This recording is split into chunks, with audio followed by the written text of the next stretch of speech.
Hi, welcome to Parrot and Wolf. Today we're going to talk about the future in English.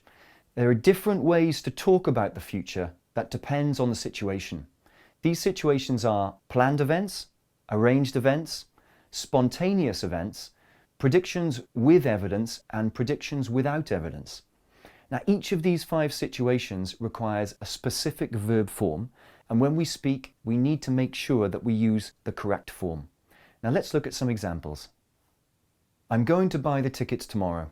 This sentence describes a planned event, something you have decided to do. Now, it's important to remember the speaker has made a decision to buy the tickets in the future. And when talking about planned events, we use be plus going to plus the bare infinitive. And we also use the same form when talking about predictions with evidence. So look at this next sentence. Manchester United are 3 goals ahead. They're going to win. This sentence describes a prediction with evidence. So Manchester United are leading the match by 3 goals, so it's very likely they will win. And it's important to remember here, the speaker makes a prediction based on the score of the football match. So that's the evidence. So in both these situations, planned events and predictions with evidence, we use going to. Now, let's look at arranged events. The first thing you may ask is, what's the difference between planned events and arranged events?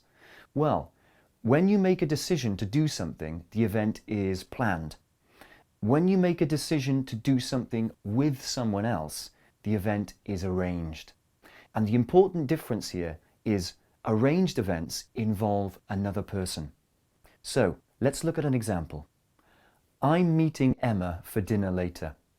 This sentence describes an arranged future event, something you have arranged to do with someone else in the future. It's important to remember the speaker and Emma have both agreed to meet for dinner in the future. Now, when talking about arranged events, we use be plus the ing form. But be careful. The future meaning should be obvious from the context of the conversation, but sometimes it can be confusing. For instance, what are you doing now? I'm playing tennis. What are you doing later? I'm playing tennis. Both these sentences use the present continuous, but only the second one describes the future. The first one is present. Note that the future question is also in present continuous. Now, using going to and present continuous to describe the future is very, very common in English. Very common. So let's look at the last future form. Sorry I broke your window. I'll pay for a new one. This sentence describes a spontaneous action or event, something you didn't decide to do before. It's unplanned. Now, it's important to remember the speaker has just broken the window and spontaneously offers to pay for a new one. There was no previous decision. Now, when talking about spontaneous events, we use will plus the bare infinitive. We also use the same form when talking about predictions without evidence, or guesses. So look at this next sentence. John will be late. He's always late.